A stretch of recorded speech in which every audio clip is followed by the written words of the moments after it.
Buenas tardes, activa tu identidad. Buenas tardes a todos, a todas. Os vais uniendo por aquí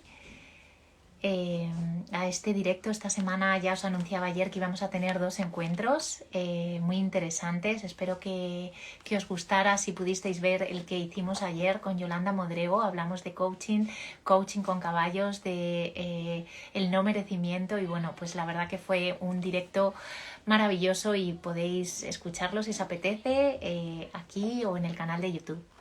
Hoy vamos a tener un encuentro con Héctor Gil. Él ya ha estado por aquí. Él es terapeuta transpersonal, naturópata, experto también en somática integrativa, en heridas de infancia, en transgeneracional, en biología, en descodificación, en el perdón, y también dirige la escuela integrativa, realiza proyectos holísticos, ha viajado alrededor de muchos países del mundo, tiene una misión y un propósito realmente muy profundo. Es autor de varios libros. Aquí tengo El viaje del héroe.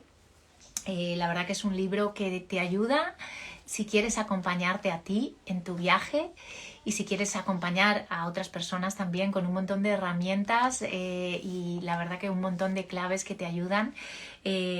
Ofrece una mirada muy profunda, habla de los arquetipos de Jung, del viaje del héroe de Joseph Campbell y al final somos héroes de nuestra propia vida con todas esas experiencias, y desde esa mirada curiosa podemos ir tirando del hilo y descifrar todo aquello, ¿no? Mirar desde esa postura del observador y adentrarnos en nosotros mismos para en realidad destaparnos y descubrirnos. Hoy vamos a hablar del cuerpo, ¿no? De los símbolos, de lo poco que escuchamos a ese cuerpo y las señales que nos va enviando. Y bueno, pues he preparado aquí algo para leeros de este libro, que dice así: el enfermo camina hacia la salud, el personaje camina hacia el sí mismo, la humanidad camina hacia su alto destino. El proceso se repite hacia arriba y hacia abajo en todas las dimensiones, puesto que todos los seres humanos en este universo estamos en camino de evolución. Si el cuerpo humano es un símbolo de la separación primordial, cada parte del ser humano es también un símbolo en sí mismo. Rodilla, sumisión; tobillo es dirección; codo es competencia; cuello es comunicación; cabeza es papá; pies son mamá. Así, cada enfermedad es un símbolo que hay que descifrar. Y como ya sé que está por aquí y os vais uniendo, pues le voy a dar paso. Esto va a quedar grabado, podéis hacer también preguntas y le voy a mandar esta invitación. No tengo solicitudes, pero se la envío yo, que está por aquí. A Héctor, porque él comparte una información valiosísima, realiza muchos talleres, conferencias, participa como ponente en congresos. Hola. Hola, Samantha. Te A veo ver, negro. a Ahora ver. ya. Gracias por invitarme, gracias. Un placer. Gracias. Gracias a ti, Héctor, porque la verdad que hemos coincidido muchas veces, te tuvimos en encuentros conscientes, fue un auténtico regalo de toda la sabiduría.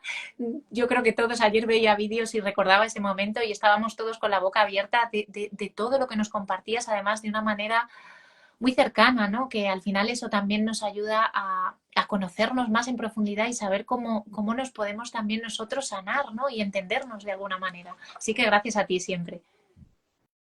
Un placer, un placer. Y bueno, tenemos un pequeño espacio hoy para hablar de este tema que también has presentado, y dejamos un espacio al final si quieres, por si hay algunas preguntas. Y Maravilloso. bueno, ya de entrada, pues, digamos, avisar de que es un tema muy, muy profundo, muy extenso, que requiere muchos años de estudio. Yo llevo como unos 20 años estudiando este tema de la psicosomática.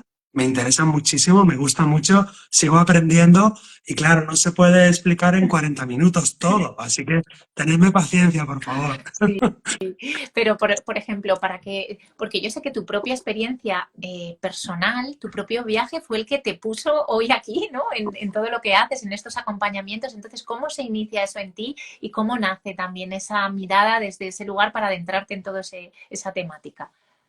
Pues sí, la experiencia personal siempre es una llamada a la aventura.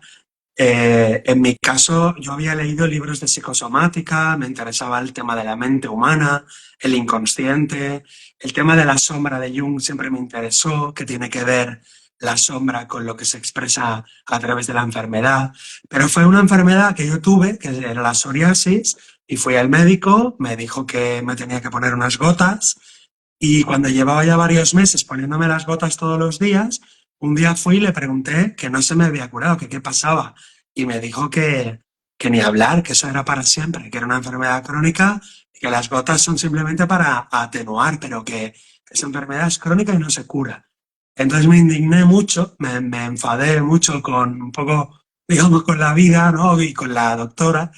Y entonces fui a una sesión de descodificación en Barcelona y en más o menos 40 minutos me hizo llorar el terapeuta, lloré muchísimo, sentí en el cerebro una especie de electricidad, se estaba descodificando, me dijo que era normal y se me fue la psoriasis para siempre.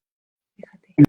Imagínate, y me hubiera estado años y años y años poniendo esas gotas cuando era un conflicto emocional altamente traumático, que no me lo esperaba, que no le veía ninguna solución y que no lo pude expresar por, digamos, los temas culturales de que, digamos, hay personas que nos cuesta expresar las emociones, o bien la rabia o bien la tristeza. En mi caso eran las dos cosas, la rabia y la tristeza reprimidas pues para ser aceptado por papá, para ser aceptado por mamá, en fin, cada niño y niña se estructura psicológicamente, ¿no? Y en mi estructura pues no estaban permitidas algunas emociones, el terapeuta me llevó, me fue llevando, me hizo llorar y me hizo darme cuenta que tenía que ver esa enfermedad con una situación estresante, concreta, que digamos se descodificó en esa sesión.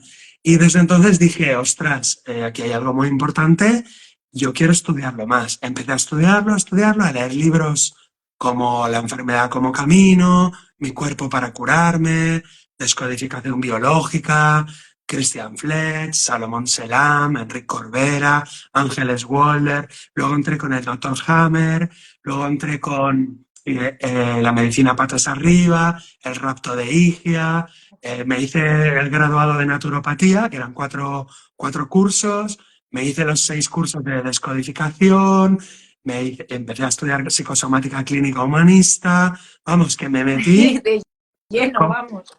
de lleno, disfrutando, Qué bien. disfrutando, aprendiendo cada curso que hacía. Bueno, yo venía, se lo contaba a mi mujer, fascinado, ella le encantaba, ¿no? Porque le explicaba casos prácticos. Y luego un día me dijo ella, fue ella, me dijo, oye Héctor, ¿y por qué no te dedicas tú a esto? O sea, que en principio lo hiciste un poco a nivel tuyo personal, Sí, sí, yo. de esa investigación y de esa curiosidad que siempre es innata en ti, ¿no? Tú lo vas a ir recorriendo, esa mirada tuya de búsqueda, de saber, de ese Sí, sí. conocimiento. Yo era operario en Telefónica, imagínate. O sea que Fíjate. yo estaba trabajando en otra cosa, nada que ver. Y ella me dijo, oye, pues te gusta tanto esto y se te da bien además. Bueno, pues empecé a estudiar terapia transpersonal, terapia junguiana, empecé a estudiar simbolismo, filosofía oriental, bueno, muchos años, ¿no? A mí me gusta mucho estudiar y leer, viajando por el mundo, por muchos países y haciendo como conexiones entre la psicosomática, la filosofía, la espiritualidad y la terapia transpersonal.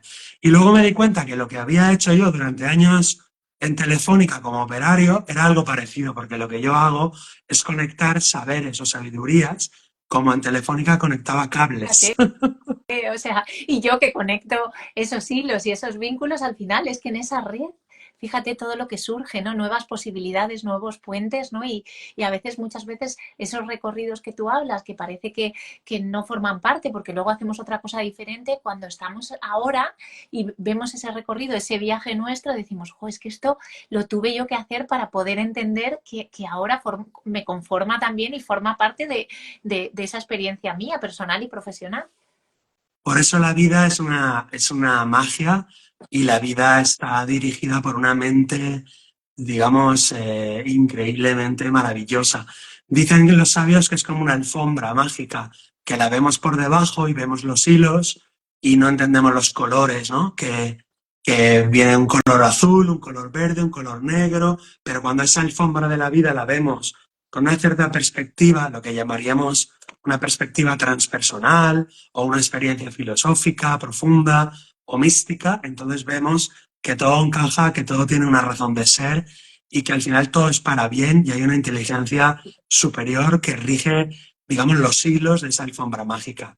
Y relacionado con la medicina mente-cuerpo, pues ahí también me interesó mucho establecer puentes o cables y decir, a ver, ¿por qué me salen unas verrugas ahora? ¿O por qué me sale un eczema en la piel, en esta zona, en el cuello? Entonces empecé a atar cabos y luego estudiando todo lo que te he dicho, pues es evidente, ¿no? Entonces ahora me dedico profesionalmente y me encanta como ayudar a las personas a establecer esos cables, esas conexiones. O sea, que sigo trabajando en Telefónica. Fíjate qué maravilloso. A mí me gusta decir, de hecho, mira, espera, que tengo aquí delante, ¿no? Que este ovillo, que este además tiene todos los colores. Nosotros al final la vida, ¿no? Es como esos niños que van cada uno con su ovillo enmarañado y al final tú en la vida te vas encontrando con otra persona que tiene sus propias marañas, ¿no? Y desenmarañamos, ¿no? Esa proyección, te encuentras con alguien, esa persona se va, desenmarañamos hasta que vamos subiendo en ese nivel de conciencia y ahí es cuando nos encontramos todos en ese ovillo grande de diversos colores donde todos somos uno y donde al final cada talento es lo que conforma, ¿no? Porque somos esa unidad. Entonces es muy bonito ese símil porque te hace entender que al final si yo me daño, también te estoy dañando a ti. Así es totalmente así. Y digamos que en la filosofía antigua, Platón, Pitágoras, el Vedanta, el yoga, el budismo, digamos, habría esos tres niveles de conciencia. El nivel más ordinario, vulgar, cada uno tiene su propia maraña, que es lo que llamamos pues, el ego psicológico, que está formado por su propia cultura, su propia familia, su propio, digamos, su propia maraña cultural, psicológica. En un nivel un poco más alto está el proceso de deshacimiento de la maraña, que en filosofía es el discipulado, es el camino del bodhisattva en el budismo, es la salida de la caverna, y todos los sabios nos dicen que afuera todos somos uno, y ahí nos damos cuenta que todos los hilos, digamos, tienen la misma fuente, y que en el fondo, en esencia, todos somos la misma mente, somos el mismo corazón. Entonces, volviendo abajo, a la maraña particular de cada uno, pues es muy interesante para que cada persona tenga ciertas herramientas de desentrañar su historia personal, pues proponerle varias preguntas, ¿no? Por ejemplo, para relacionarlo con el cuerpo, ¿cuándo apareció este síntoma? Y descubriremos que aparece siempre de manera oportuna. Aparece un dolor de cabeza, pero no es casual que aparezca en este momento. ¿A dónde estás yendo? Pues voy a casa de mi suegra y me aparece el dolor de cabeza. O me aparece el dolor de cabeza cuando salgo del trabajo. ¿A dónde estoy yendo? Estoy volviendo a casa. O el resfriado, ¿cuándo aparece? Pues aparece el viernes por la noche y no aparece a lo mejor el martes. Entonces, cada enfermedad, cada accidente, una pregunta que nos podemos hacer para indagar es ¿cuándo aparece? Otra pregunta, ¿qué significa eso en el cuerpo? ¿Qué significa? ¿Qué significado tiene? Por ejemplo, pues eh, me quedo sin olfato. De repente tengo en mi consulta una clienta que dice, es que hace 6 meses que he perdido el olfato. Entonces, ¿el olfato qué significa? Oler el peligro, oler la intuición, oler también puede ser a nivel territorial, a nivel sexual a otra persona. Entonces descubrimos que hace 6 meses hay un chico en el trabajo que le gusta y que a ella le pone en peligro su pareja actual. Entonces desactiva el olfato, es una manera que tiene de no entrar en el estrés. No huele en el territorio y entonces desactiva el estrés que le pone en peligro su propia pareja. Entonces, si vamos tirando del hilo de esa maraña, vamos descubriendo que todas las patologías, síntomas y enfermedades son símbolos, que ese es un poco el tema de hoy, ¿no? Símbolo de un conflicto de territorio, símbolo de un conflicto de supervivencia, símbolo de un conflicto de protección. Entonces, pues así podríamos poner muchos ejemplos para que las personas nos vayamos haciendo cargo de nuestra salud. Y aunque utilicemos los medios digamos, convencionales, el antibiótico, la inyección o la pastilla o lo que sea, que no estamos en contra de todo eso, pero sí que vayamos en paralelo adquiriendo más responsabilidad, más libertad y asumimos de alguna manera un autoconocimiento. Ah, pues a mí me estresa esta situación y entonces voy asumiendo lo que a mí me estresa para conocerme a mí mismo y para deshacer en mi mundo mental y emocional lo que me estresa y entonces ya desactivo los conflictos emocionales y por lo tanto me enfermaré un poco menos. Fíjate, bueno, has dicho cosas muy interesantes que recojo aquí. Bueno, una, por ejemplo, mira, esta tarde yo hablaba con un compañero mío que me decía, él es coach, y me decía que había estado con un problema de otitis, ¿no? Y le decía yo, ¿y qué es lo que no quieres oír? Y me dijo, pues fíjate, estuve en una sesión y me dijeron que yo era igual que mi padre y no quería oír eso y yo creo que de ahí, claro, al final son conflictos que cuando empiezas a tirar, como decimos, de ese hilo, empiezan a salir cosas muy profundas, ¿no? Otra cosa que has comentado al principio es el tema de la rabia. ¿No? Y de la tristeza, que son emociones que muchas veces se paran y las personas complacientes, pues al final eso no quieres al final ser rechazado, siempre eres pues como muy complaciente con los demás y lo que hace eso es que al final tapes esa rabia y esa firmeza, que muchas veces esa rabia es de formación de firmeza, de no poner límites, ¿no? Y eso al final muchas veces también se refleja en el cuerpo, ¿no? En la tensión que se genera. Entonces esos son temas muy interesantes porque al final el cuerpo retiene todo y todo queda grabado también en esa memoria celular, ¿no? Si hemos vivido un episodio de niños, ¿no? En el que pues eso fue un shock muy fuerte, eso quedó ahí, quedó atrapado y de adultos necesitamos que eso se pueda liberar de alguna manera. Sí, eso queda grabado a nivel celular, según la epigenética lo ha demostrado en el ADN, queda grabado en el sistema nervioso, según demuestran los especialistas en el trauma, como Gabor Maté o como los de la psicosomática del trauma, bueno, hay muchas escuelas. También queda grabado en el inconsciente personal y en el inconsciente colectivo y en el inconsciente familiar. Con lo cual, todo lo que sucede está grabado en un montón de lugares, en un montón de libros. Yo trabajo con 3 libros fundamentales. El libro del transgeneracional, que es un libro donde está escrita la historia de la familia, tanto si la persona la conoce la historia como si no, está grabado y existe y se puede acceder más o menos fácil a todo ese archivo. El libro de la infancia, que abarca concepción, parto, embarazo y puerperio, que sería todo lo que llamamos el proyecto de sentido, y el libro del inconsciente personal, digamos, de la biología propia de las vivencias personales de la persona adulta. Entonces, en esos 3 libros están guardados todos los traumas.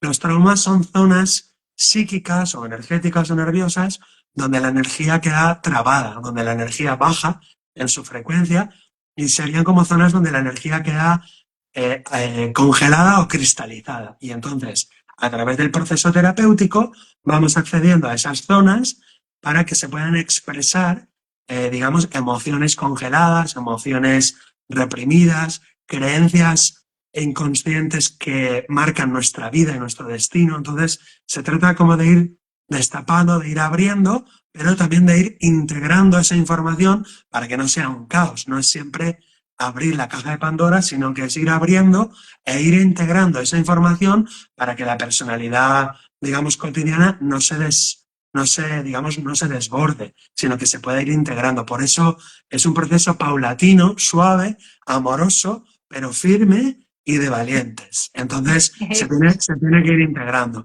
Y también vale decir en este punto que no hay emociones malas. A veces decimos emociones malas o emociones tóxicas.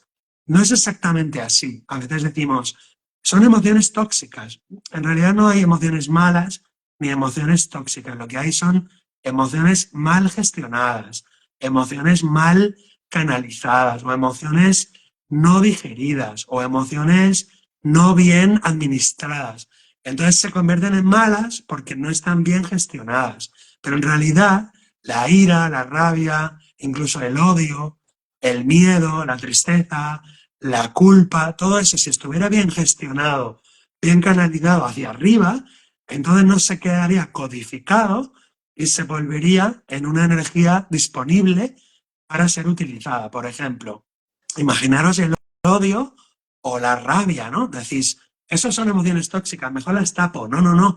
Imagínate esas emociones bien canalizadas, un arteterapeuta las puede utilizar o un actor de teatro puede utilizarlas para hacer el papel de Otelo o el papel de Don Quijote o el papel de, por ejemplo, pues de, no sé, de Julieta, ¿no? Y utilizar la rabia, la tristeza, el odio. Es decir, que en realidad las emociones son parte del ecosistema, digamos, selvático del alma humana. Entonces, en esa selva no podemos matar a la tarántula o al oso hormiguero o no podemos matar a la serpiente. Simplemente no nos gustan esos bichos. Bueno, hay que canalizarlos, hay que educarlos, pero no eliminarlos porque son parte del ecosistema. Fíjate, Jung, como tú bien sabes, decía, lo que niegas te somete, lo que aceptas te transforma, ¿no? Muchas veces negamos esa parte de nosotros que no nos gusta, pues porque a lo mejor queremos siempre estar a lo mejor en la alegría, en esa parte, y cuando conectamos con esas emociones que nos confrontan más, lo que hacemos es rechazarlas y no abrazarlas, integrarlas y, y ver que son una luz, ¿no? Cuando aparece una culpa, debajo también hay un miedo, cuando aparece la rabia, debajo también hay muchísima tristeza, ¿no? Por ser tan complaciente que al final te desconectas de tu poder de decisión y cumples las expectativas de todos. Entonces, qué bueno lo que dices tú, ¿no? Integrar y abrazar también esa sombra, ¿no? Hacer un ejercicio con la sombra de decir que la sombra también está ahí, forma parte, porque yo lo soy todo, yo no soy solo amabilidad, también soy rabia, también, o sea, soy todas esas partes y todas están en mí. Así es, de hecho, el viaje del héroe en una de sus fases terapéuticas es el encuentro con la propia sombra y ahí, en el pozo más oscuro de nuestra propia alma, justamente encontraremos aquellas emociones o creencias o ideas o decretos o juicios que hemos pronunciado o hemos sentido, nos hemos arrepentido al instante y los hemos congelado o los hemos atrapado. Y justo encontraremos ahí, en esas habitaciones del horror, aquellas emociones que no queremos volver a sentir o que dijimos, esto no lo quiero volver a sentir jamás. Al quedar reprimido y congelado, esa energía queda congelada y la naturaleza no quiere nada congelado, nada quieto. Piensa que el agua es un circuito perfecto. Si el agua la dejas en una presa y la dejas totalmente cerrada, se pudre esa agua. Por lo tanto, la vida lo que quiere es un flujo permanente, estable y homeostático. Entonces, hemos de bajar las habitaciones del horror y volver a sentir esas emociones, esos pensamientos, esos decretos que hemos dicho contra mi hermano cuando yo tenía 8 años, pues muérete, o contra mi madre, pues te odio, o yo voy a ser como tu mamá, o nunca seré como tu papá, y volver a pensar, sentir, resentir todo eso, pero ahora en un ambiente terapéutico, en un ambiente de amor, de firmeza, donde el terapeuta y la conciencia del paciente observan ese contenido y lo dejan salir sin juzgarlo. Al dejarlo salir sin juzgarlo, de alguna manera se produce una liberación y entonces la persona dice, ostras, lo que tenía aquí guardado, madre mía. Por ejemplo, este cansancio crónico que yo tenía, pues resulta que está vinculado con que yo me prometí a mí mismo que yo sería como mamá, o sea, aguantaría a los hombres hasta el extremo, o sería como papá, trabajaría para sufrir. El trabajo, como mi padre, para mí es sufrimiento. Entonces, llevo, no sé, 20 años sosteniendo ese sentimiento o esa creencia de que el trabajo es sufrimiento. Entonces, libero todo eso, lo siento, lloro, me emociono, puedo sacar todo eso y entonces me libero de esa emoción o de esa creencia o de ese decreto. Y en ese sentido, el cuerpo va detrás, es decir, el cuerpo se libera y comienza un estado de vagotonía, donde el cuerpo empieza a sacar, por ejemplo, el cansancio crónico o saca, yo qué sé, la osteoporosis, se empiezan a regenerar otra vez los huesos. En fin, que cuando hay una catarsis emocional, siempre hay una conmoción en el sistema nervioso y pasamos de una fase de estrés a una fase de, digamos, de relajación o de vagotonía. Y muchas enfermedades comienzan su proceso de sanación en esa fase después de la catarsis emocional. Fíjate que ahí también me viene esas lealtades invisibles, ¿no? Que muchas veces tenemos esas lealtades que tú hablas a papá, a mamá, ¿no? A esas creencias, esos decretos que se nos han quedado ahí. O, por ejemplo, imagínate, ¿no? Pues te cuento así casos así que pueden venir aquí, pues alguien que ha fallecido y a lo mejor tu madre en un entierro te dice, ahora aquí no se llora. Y entonces tú no bloqueas ahí la emoción, ¿no? Y eso te impide el día de mañana a lo mejor a expresar, porque ese decreto te ha quedado tan adentro que al final tú lo desconoces y de manera inconsciente lo haces, es que no puedo expresar, ¿no? Y como que queda pillado ahí, o sea, que qué importante es porque al final el inconsciente también es el que gobierna nuestra vida. Así es, está todo en el inconsciente. De hecho, hay una poetisa, premio Nobel de poesía, que dice, de niños nos asomamos al mundo, nos hacemos una idea de él y luego ya guardamos para siempre esa idea del mundo. ¿Qué quiere decir? Que de los 0 a los 7 años, todas nuestras experiencias y percepciones van a condicionar para siempre nuestra vida adulta. En otras palabras, interiorizamos también los discursos, como tú has dicho, en este caso, el discurso materno, de aquí no se llora, por ejemplo, pero hay muchas otras introyecciones inconscientes y muy profundas, como por ejemplo ver a papá y mamá peleándose y decir, me voy a poner enfermo para que papá y mamá no se separen. Y entonces a partir de ahí utilizan la enfermedad como un mecanismo para estar protegido. Entonces cada vez que me siento en peligro me enfermo, por ejemplo, ¿no? Entonces es un decreto de tipo, la enfermedad me protege de la soledad o la enfermedad me protege de que los demás se separen de mí.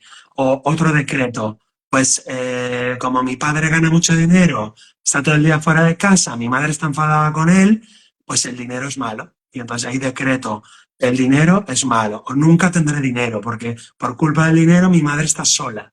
Entonces yo, para no estar sola o solo, odiaré el dinero y así siempre soy pobre, entonces tengo un conflicto pues con el cuerpo físico o con el dinero o con el trabajo o con los hombres o con las mujeres, de manera que todos esos decretos inconscientes que están grabados con una tonalidad emocional, hay que liberarlos, hay que expresar la tonalidad emocional y también expresar ese decreto que es una especie de decisión que toma la mente infantil. Y la mente infantil toma esas decisiones que se convierten en decretos para toda la vida por lo que llamamos fidelidad familiar ciega, o también se podría llamar devoción egoísta, porque el niño o la niña, cuando tiene 4, 5, 6, 7 años, ve a papá y a mamá como si fueran dioses, y por devoción a papá o a mamá, es una devoción egoísta, porque no es una devoción iluminada, espiritual, sino que es una devoción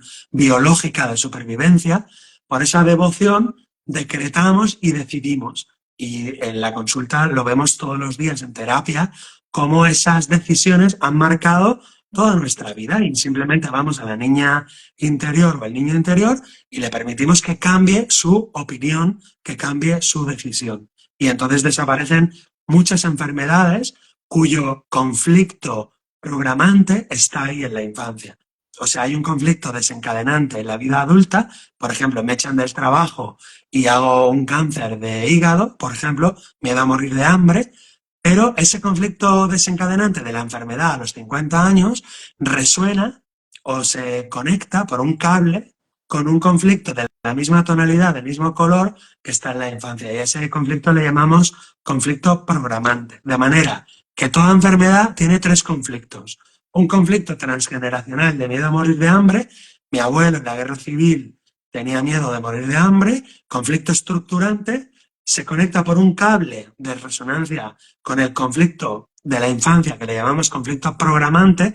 Por ejemplo, pues la nevera está siempre llena en mi casa, hay miedo a morir de hambre en esta familia, o mi madre come compulsivamente cada vez que quiere tapar sus emociones y yo aprendo eso, o me da de comer cada vez que estoy enfadado o triste, mi madre me da de comer, es una manera de generar una especie de tapón y, por lo tanto, hay un conflicto estructurante, un conflicto programante de la infancia y un conflicto desencadenante, que es el que desencadena el cáncer de hígado en este caso. Entonces, todas las enfermedades tienen como mínimo 3 componentes o 3 conflictos.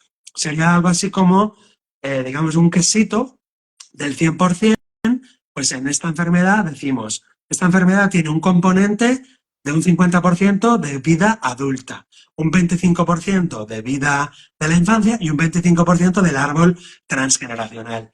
Y cada enfermedad varía sus porcentajes. Por ejemplo, una alergia suele tener pues un 80-90% de componente de la vida adulta y un 20 o un 15 o un porcentaje pequeño del árbol transgeneracional. Y en cambio hay otras enfermedades que tienen un componente mucho más grande del árbol familiar. Por ejemplo, cuando un niño a los 5 o 6 años se pone enfermo, por ejemplo, de apendicitis, pues hay muy poco de su vida coyuntural y hay mucho de transgeneracional. Normalmente el conflicto va a ser de su madre o del árbol familiar. Por lo tanto, los porcentajes varían, pero digamos que todas las enfermedades tendrían un componente de conflictividad emocional, digamos, actual, infantil y transgeneracional. Si los médicos, los psicólogos, los psiquiatras, todo el mundo conociera esto y pudiéramos hacer un acompañamiento emocional completo a la vez que hacemos un tratamiento físico convencional, pues entonces la medicina sería mucho más completa y las enfermedades se podrían sanar de raíz. No solo tapar el síntoma, sino resolver la raíz de la enfermedad, que eso es lo que sería interesante, llegar a esa sanación. Bueno, me parece tan interesante que me vendrían un montón de preguntas, porque, por ejemplo, en el caso, bueno, hablabas esas reacciones automáticas, ¿no? Que muchas veces nos pasan, repetimos, ¿no? Y se nos manifiesta todo en el cuerpo y el cuerpo va generando la misma emoción, el mismo sentimiento, viviendo ese trauma como adulto que como niño, ¿no? Porque todo eso lo vamos viviendo, ¿no? Entonces esto te ayuda también a liberar todo eso, que muchas veces esas reacciones tampoco entendemos por qué, ¿no? Y nos van dañando y nos van enfermando. Por lo tanto, la enfermedad nos serviría como una especie de puerta de entrada a nuestros conflictos actuales, a nuestros conflictos de la infancia que no hemos resuelto y a los conflictos de nuestro árbol familiar. O sea, imagínate si es importante y valiosa la enfermedad. La enfermedad es un mensaje maravilloso, es un mensaje de los conflictos que podemos sanar para sanar nuestra vida actual, nuestra infancia y los conflictos de nuestra familia que no se pudo resolver en otras épocas y que nos tocan resolverlos a nosotros. O sea que la enfermedad, visto así, es un enorme regalo de la naturaleza. De hecho, hay quien dice que la enfermedad no existe, sino que son programas biológicos, inteligentes, oportunos e inteligentes. Programas biológicos, inteligentes, oportunos y coherentes. Es decir, aparece, por ejemplo, un orzuelo en un ojo y dices, es una enfermedad. Tengo la enfermedad que es un orzuelo. No, no es una enfermedad, es un programa biológico, inteligente, proporcional y oportuno. O tengo un cáncer, yo qué sé, de páncreas. No, no es una enfermedad. Es un programa biológico que se activó y que es proporcional, oportuno, inteligente, coherente. Pues el páncreas sirve para producir una serie de líquidos que dividen el pedazo en muchas partes. Por lo tanto, es un conflicto de herencia. Todos los cánceres de páncreas vas a ver que hay un conflicto de dividir la herencia, de dividirla, y vivido como con una tonalidad de guarrada, de ignominia, de vaya putada que me ha hecho mi exmujer o mi exmarido o tal, ¿no? Entonces, yo tengo muchos casos, pues, de cáncer de páncreas, de hígado, de pulmón, de todo, psoriasis, eczemas en la piel, enfermedades de la sangre, o sea, todas las enfermedades podrían verse no como enfermedades, sino como símbolos de conflictos, de mensajes maravillosos para descubrir quiénes somos y quiénes podemos ser en el futuro si resolvemos esos conflictos emocionales. Fíjate el trabajo del árbol, ¿no? El genograma también, qué bonito es ver, ¿no? Como todo eso y qué labor tan importante tenemos nosotros ahora mismo aquí para poder sanar ese árbol, ¿no? Y poder descubrir pues todo eso que está ahí. O sea, no para decir esto me sucedió y me quedo ahí, ¿no? En ese rol de víctima que muchas veces ocurre, ¿no? Yo tengo esta herida y estoy todo el día en la herida, sino todo lo contrario, ¿no? Para al final comprometerme y decir, bueno, esto me sucedió, pero yo ahora tomo ese compromiso de ocuparme de ello, ¿no? Para resolver. Además, es maravilloso cuando hacemos los árboles familiares para sanar enfermedades físicas y conductuales. Es maravilloso porque muchas veces, después de trabajarlo, le pregunto, por ejemplo, ¿y tu madre llegó a perdonar a tu padre? Y me dice, no. Y le digo, ¿crees que tu madre perdonó a tu padre? Dice, no. Y le digo, ¿y tú serías capaz de perdonarlo? Dice, me costaría, pero sí. Digo, ¿ves? Pues si hacemos el trabajo y lo llegas a perdonar de verdad, entonces podrás hacer aquello que tu madre no pudo hacer o que tu abuela no pudo hacer con tu abuelo. Con lo cual, de alguna manera, es una liberación muy grande porque el hijo o la hija puede llegar más lejos que el papá o que el abuelo o que el bisabuelo. Y eso, desde cierto punto de vista, es una maravilla, es una gran liberación. Y es precioso, es una cosa bellísima en la terapia cuando descubrimos, ostras, la abuela murió sin haber perdonado al abuelo, pero tú has sido capaz de perdonar a tu marido y también de perdonar a tu abuelo, entonces has llegado más lejos. Ahora ya te has liberado de las fidelidades familiares tóxicas o de las fidelidades familiares, digamos, patogénicas, y has logrado ser fiel a la abuela, pero no desde la enfermedad, sino desde la salud. Con lo cual, permiso abuela para perdonar a los hombres, permiso abuela para perdonar a mi marido, permiso abuela, entonces la abuela siempre le da el permiso y ella se lo permite, ¿no? Entonces se logra una sanación como por así decir de varias generaciones a la vez. Qué bonito. Además, tú también trabajas mucho con el perdón, ¿no? A mí me parece un trabajo, el perdón y la compasión es como una mirada maravillosa, porque al final, cuando estamos en amor, estamos también cerca del perdón, pero cuando estamos en el miedo y en el conflicto y estamos ahí en esa otra parte, ¿no? Entonces yo creo que tú trabajas mucho esa herramienta también, que la incorporas ahí y creo que es una herramienta también que nos ayuda mucho, ¿no? A conectarnos a ese amor que somos en realidad. Sí, es así. El único problema es que el perdón a nivel vulgar o cotidiano está muy mal entendido y la gente cree que el perdón es una cosa que se compra, que se vende, es una postura, que es una hipocresía, perdono pero no olvido, bla, bla, bla, ¿no? Y en Muchos verdad, en el decretos, proceso, ¿no? claro, y en el proceso terapéutico, sin embargo, se va dando cuenta del verdadero perdón, que es, ostras, no me has hecho nada, sino que has sido un mensajero de algo que yo tenía que sanar que tenía que ver conmigo, ¿no? Por ejemplo, si yo en mi infancia, me lo invento, ¿no? Sufrí abusos sexuales y no lo sané, no lo digerí, no lo integré, no lo resolví, entonces de adulto me encontraré a alguien que me traiga esos abusos sexuales. Entonces, en el fondo, descubriré que gracias a ti he podido sanar mi historia infantil porque tú me has traído este problema otra vez, en forma de o me has traído abusos sexuales a mí o tú los has padecido y me estás trayendo tu problemática, entonces estás afectando nuestra relación, ¿no? Entonces, de alguna manera, lo que no se resuelve se repite.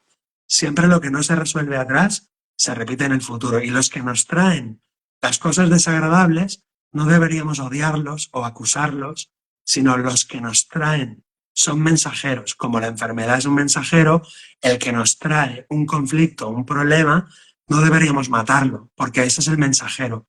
Lo que solemos hacer es matar al mensajero, odiar al mensajero, culpar al mensajero. Pero el mensajero siempre trae un mensaje que tiene que ver conmigo. Yo debería perdonarlo 100% y aprender de ese evento, de ese hecho que tiene que ver conmigo. Pero eso es un perdón muy profundo que llegamos hacia el final de la terapia. O sea, yo he propuesto el viaje del héroe como un viaje terapéutico de una sesión al mes durante a lo mejor 10 meses o 12 meses para ir poco a poco y al final de la terapia es cuando la persona se da cuenta de que está en el verdadero perdón.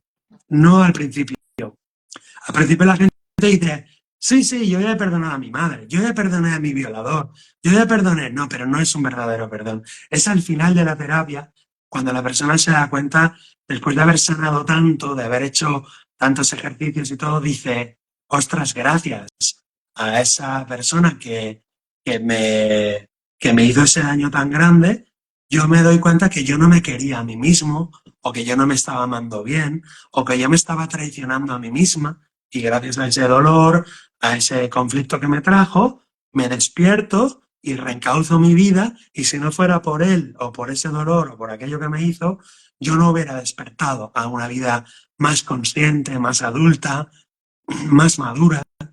Por lo tanto, al final vamos a la filosofía espiritual. Perdona a tus enemigos, porque son tus mensajeros. Tus enemigos te están trayendo el mensaje que tú necesitas para curar. Como dice el curso de milagros, en tu prójimo te encuentras a ti mismo, o en tu prójimo te pierdes a ti mismo, según cómo lo trates. O te pierdes a ti mismo una vez más si le odias, si le culpas, o te encuentras a ti mismo si le perdonas. Coges el mensaje y sigues adelante con tu camino. Pero ojo, que el perdón tiene dos niveles, ¿no? En el mundo físico se tiene que cumplir la ley, o sea, el código penal y el código civil se tiene que cumplir. Digo, para que no haya confusiones. Si una persona ataca a otra, o mata a otra, o viola a otra, o roba a otra, evidentemente se tienen que cumplir las leyes del Código Penal y del Código Civil. Por supuesto que sí. Darle al César lo que es del César. Pero el verdadero perdón es darle a Dios lo que es de Dios. Es decir, es un nivel profundo, interior, donde yo hago todo ese proceso sin necesidad de hablar con la otra persona, sin necesidad de decirle a la otra persona, te perdono, o sin necesidad de verla a esa persona. Puede ser que yo no la vea nunca más en mi vida, pero el proceso del perdón es un proceso totalmente íntimo, profundo, digamos que es un proceso mental, es en la mente. Con la ayuda del terapeuta hacemos el proceso del perdón interior y le damos a Dios lo que es de Dios. Pero en el mundo del César le damos al César lo que es del César. Es decir, que si esa persona ha matado, ha robado, ha violado, ¿debe de ir a la cárcel? Por supuesto que sí, pero ese es el nivel del César. Tú en tu corazón, perdónale, dale la paz, de verdad, tenemos que llegar ahí a darle la paz porque le damos a Dios lo que es de Dios y entonces nosotros nos liberamos de ese evento para siempre. Por lo tanto, liberando a nuestro enemigo, nos liberamos de nosotros mismos. Y ese sería el camino del verdadero perdón que nos lleva a la paz profunda, a la paz mental. Qué bonito. La verdad que qué maravilla.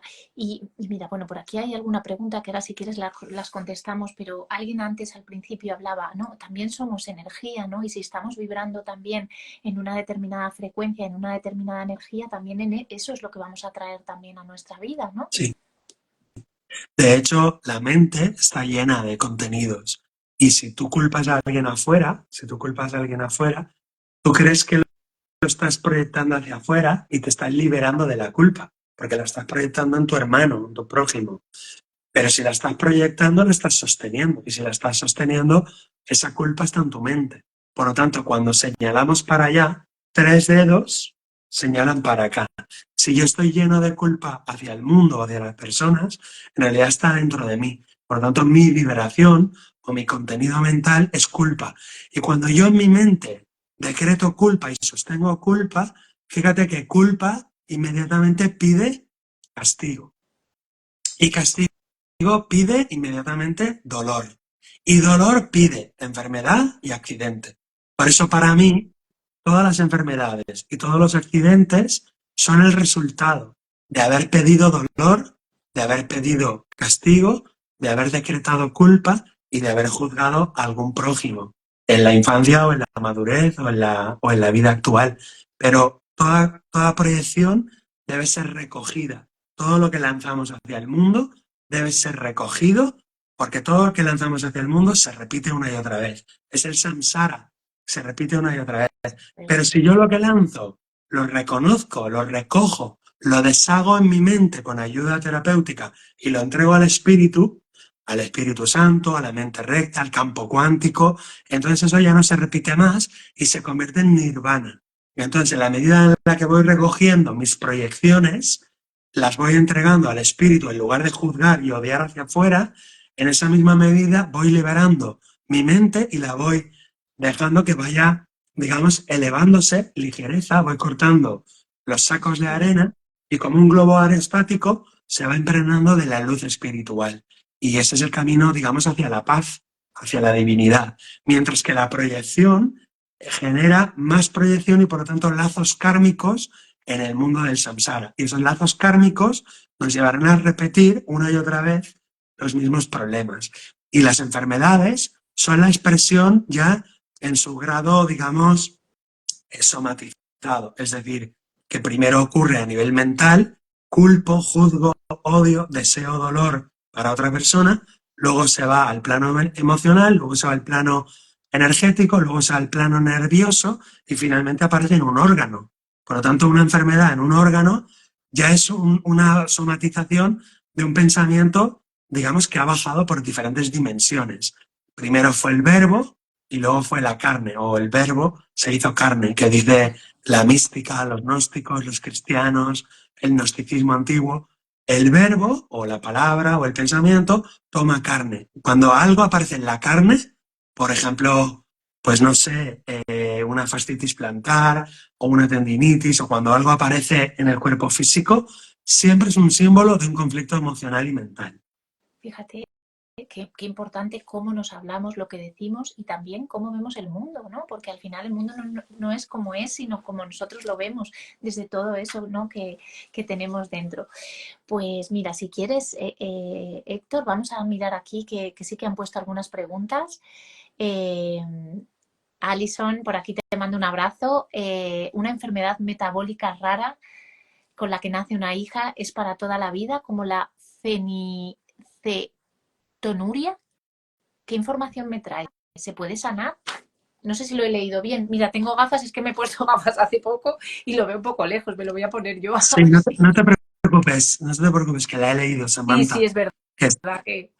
fenilcetonuria. Eso es una carencia a nivel metabólico, pero la pregunta no es si eso se puede sanar, eso en concreto. La pregunta es, ¿la mamá está dispuesta a hacer un proceso de sanación interior? Esa es la pregunta correcta. ¿Por qué? Porque los bebés, los niños, los hijos, de alguna manera son la expresión de la mamá y del campo familiar. Entonces, yo recomiendo que las mamás hagan procesos de sanación. Sanándose las mamás, muchas veces se ve como los bebés y los niños se sanan. Otras veces no. Entonces, ¿de qué depende? Pues eso es ya cada caso, ¿no? Pero en general, cuando la mamá hace un proceso de sanación, los bebés obtienen mucha sanación. Porque igual que un adulto manifiesta su mente, su alma, sus juicios en su cuerpo físico, una mamá manifiesta su mente, sus juicios, no en su cuerpo físico, sino en el cuerpo de su bebé. ¿Por qué? Porque es una ley de la naturaleza, que cuando hay un bebé se desvía esa electricidad, esa información, no al cuerpo de la mamá, sino al cuerpo del bebé. ¿Por qué? Pues porque en la naturaleza, las crías, la naturaleza lo que quiere es que la especie continúe hacia adelante. Entonces una cría puede fallecer, pero la hembra puede dar a luz en la estación siguiente otra vez. Por lo tanto, los niños no se ponen enfermos, los ponemos enfermos. Entonces son los papás los que tienen que hacer procesos de sanación. Me encanta, la verdad que... A ver, mira, otra que Marian justo dice, ¿puede ser también que haya personas que nos dan y personas que nos enfermas? Es lo que hablábamos un poco de la energía, ¿no? De al final de esa energía. Sí, pero no es exacto. Vamos a precisar. Yo voy, por ejemplo, a ver a tal persona al hospital o voy a ver a tal persona a su casa. Y entonces resulta que cada vez que voy me enfermo. Me salen granos o cada vez que voy a ver a... Me lo invento, ¿eh? Cada vez que voy a ver a mi madre se me hinchan los pies. O cada vez que voy a ver a mi padre tengo migrañas. Vamos a suponer. Pero es incorrecto decir que esa persona me enferma. Tú te estás enfermando a ti mismo a través de una mala gestión con esa persona. O sea, no podemos culpar a esa persona, aunque sea un vampiro, aunque sea una persona, digamos, tóxica, por muy tóxica que sea esa persona y que te chupe la energía y que te haga daño y que te insulte, que te trate fatal, a veces el padre o la madre es el que más nos enferma, es lo habitual, porque la gente que no conocemos no nos afecta, pero nuestra madre, nuestro padre, nuestro marido, nuestra esposa, nuestro hermano, suele ser el que más nos enferma. Pero no es correcto decir, esa persona me pone enferma, no es correcto. Tú te pones enferma a ti misma a través de tu inmadurez emocional, porque tu inmadurez emocional hace que todo lo que esa persona piense, diga o haga te afecte. Por lo tanto, esa persona es un mensajero, repetimos. Esa persona es un mensajero. No le culpes. Asume tu responsabilidad. Tú eres inmadura emocional y por lo tanto te afecta su actitud. su pensamiento, su opinión, las críticas que te hace, las miradas que te hacen te afectan, pero no es culpa de ella, querida mía, es culpa tuya. Es decir, madura y que eso no te afecte. Entonces el proceso siempre es individual, siempre es interior. No podemos nunca culpar a la otra persona, aunque sea un criminal. Fíjate. Claro, y por eso siempre estamos mucho en reactividad en vez de estar en una actitud constructiva, ¿no? Porque al final echamos todo fuera otra vez esa proyección pensando que es culpa del otro, cuando a lo mejor deberíamos de preguntarnos a nivel interno en quién me convierto yo cuando me acerco a esta persona, qué salta en mí o qué descubro yo en mí, ¿no? Como esa mirada observadora de decir, ¿qué me pasa a mí cuando estoy con esta persona? ¿Cuál es mi energía? ¿No? ¿Cómo me siento yo? ¿Me siento bien? ¿Estoy reactivo? ¿Cómo es mi corporalidad? ¿Qué empiezo a sentir? Qué bueno, Samantha, lo que apuntas es esencial. Hay una técnica terapéutica que es el focusing, que es como enfocarse, ¿no?, en un síntoma, por ejemplo, las migrañas o me salen, yo qué sé, herpes cada vez que voy a casa de mi abuela. O entonces, el focusing es enfocarse en una enfermedad. Es una técnica que hay que hacerla guiada con un terapeuta y entonces es poner toda la atención, sin huida, sin escapar, y aparece un montón de información y a veces le ponemos nombre a la enfermedad.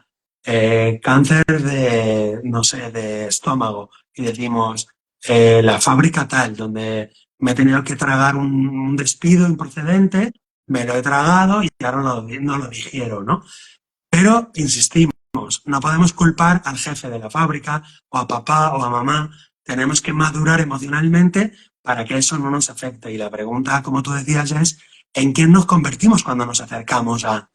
Y te adelanto, os digo a todos que aparecen las patologías, por ejemplo, después de ver a papá o después de ver a mamá. O sea, en las Navidades, por ejemplo, después de Navidad hay una epidemia de depresiones, de suicidios, de bajones, de ansiedad, porque activa, cada vez que vamos a casa de papá y de mamá, o de los hermanos, o de los cuñados, se activan todos los conflictos de la infancia sin resolver.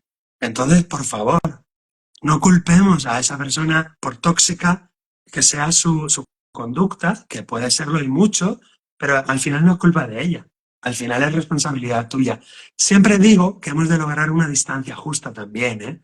Es decir, el proceso de individuación, como dice Carl Gustav Jung, es llegar a una honra de papá y de mamá y de la familia, pero también llegar a una hasta luego. O sea, emanciparse emocionalmente de papá, de mamá, de los abuelos, de los hermanos, y hacer un proceso de individuación, de buscar el propio destino de uno. Entonces, tenemos que llegar a una honra del clan familiar de los padres, pero también tenemos que llegar a una lejanía y a un corte emocional para poder vivir el destino individual de cada uno de nosotros.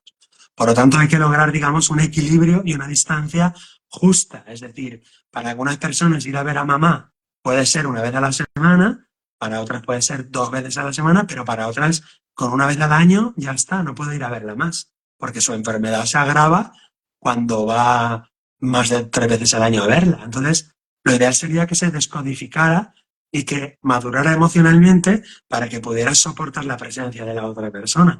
Pero y si no puede, cada vez que la ve se reactiva el cáncer, pues lo único que le queda es no entrar en contacto con esa persona. Pero insisto, la culpa no es de la otra persona, es de mi inmadurez emocional, que no puedo evitar reaccionar a esa persona, pero es por inmadurez emocional. Eso se cura con meditación, con psicoterapia, con sacar el inconsciente a la luz, con limpiar las heridas del niño interior, con limpiar la autoestima, con limpiar la propia sombra personal. Es decir, hay mucho trabajo terapéutico que podemos hacer para estar con mamá y con papá y que digan lo que dicen siempre, pero que no nos afecte.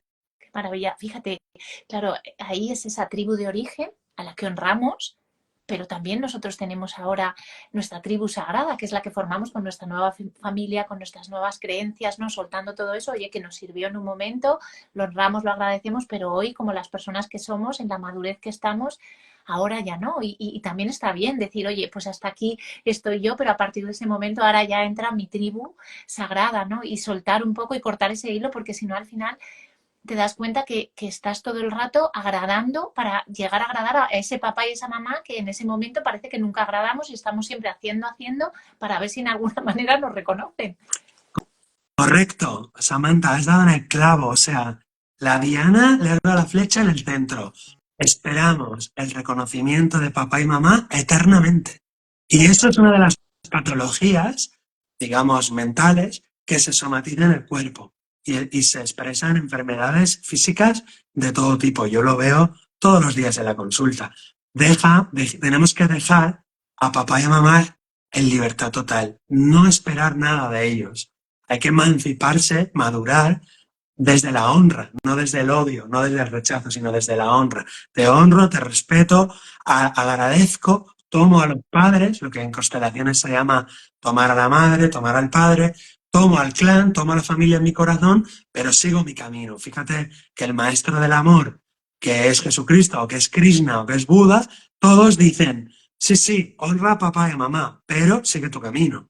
Si quieres seguir tu camino y llegar a la paz, al autoconocimiento, al autodesarrollo, aborrece a tu padre, aborrece a tu madre, aborrece y sigue mi camino. Eso dice Jesucristo en los evangelios. Imagínate lo que era decir eso hace 2000 años en Galilea, decir, aborrece a tu papá, aborrece a tu mamá y sígueme. ¿Qué quiere decir eso?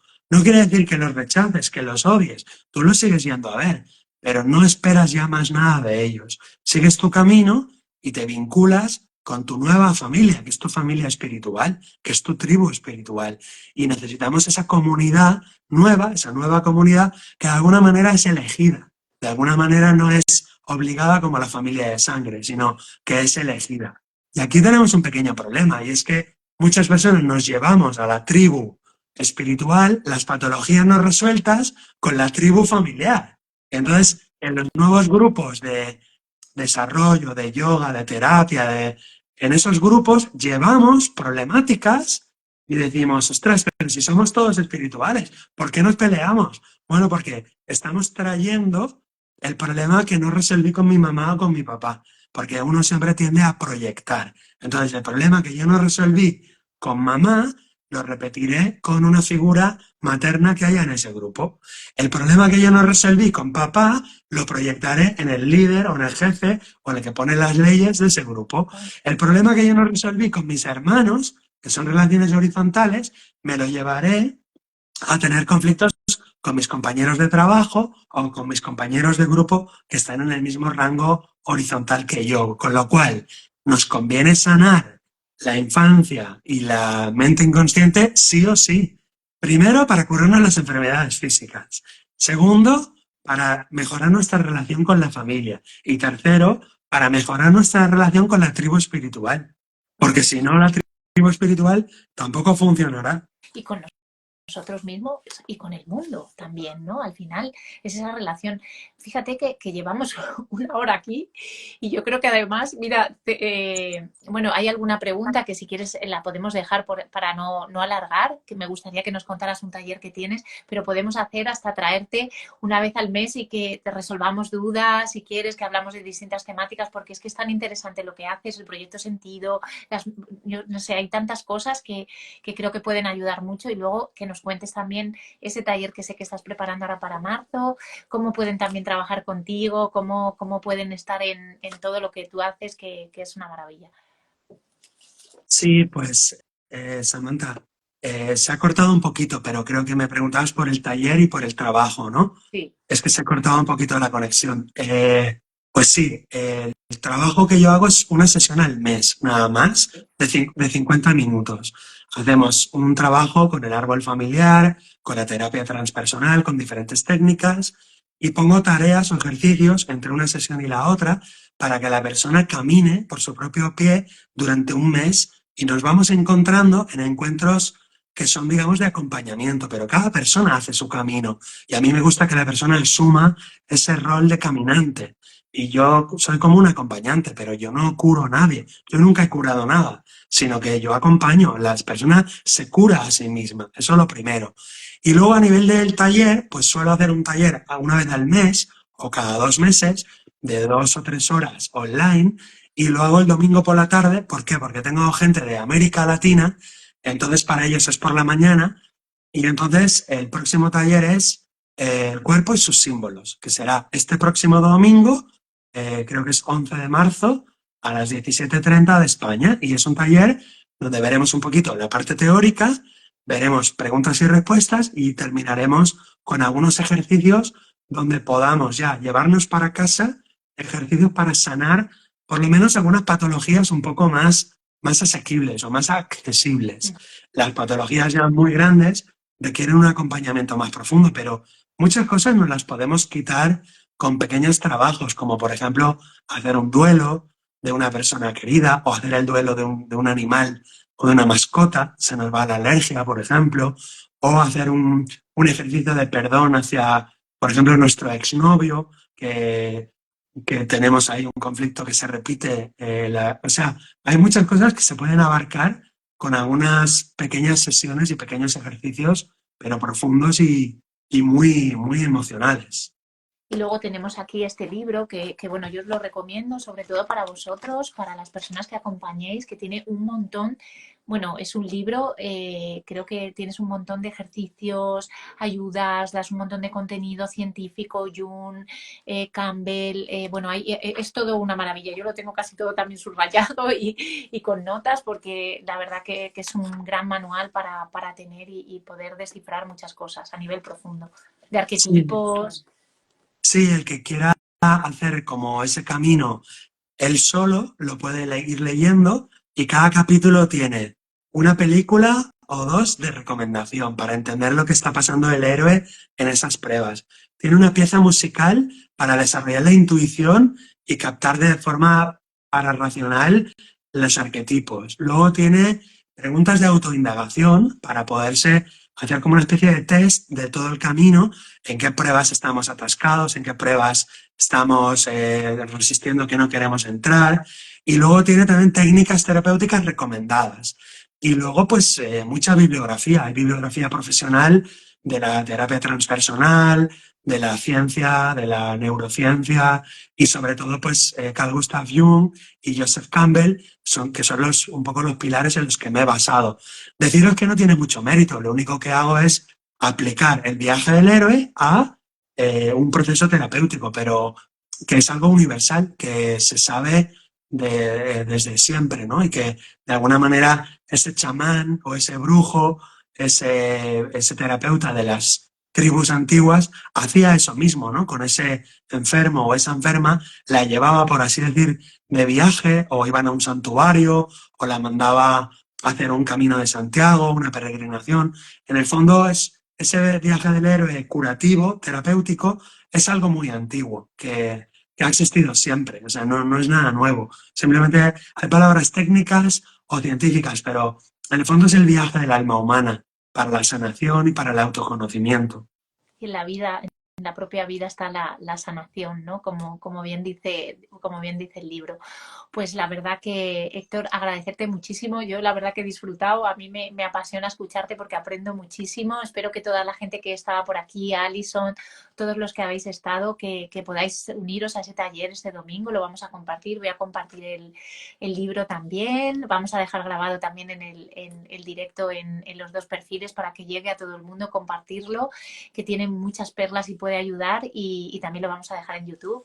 Y bueno, pues nos vemos. Yo siempre encantada aquí de recibirte, de hablar de otro día, pues hablamos del Proyecto Sentido también, si quieres, que es maravilloso y creo que puede ayudar mucho a la gente a entender también, ¿no? De ese nacimiento, cómo fue, cómo estaba nuestra mamá, y nos ayuda y nos da muchas claves. Así que muchísimas gracias. Gracias, Samantha, gracias por invitarme.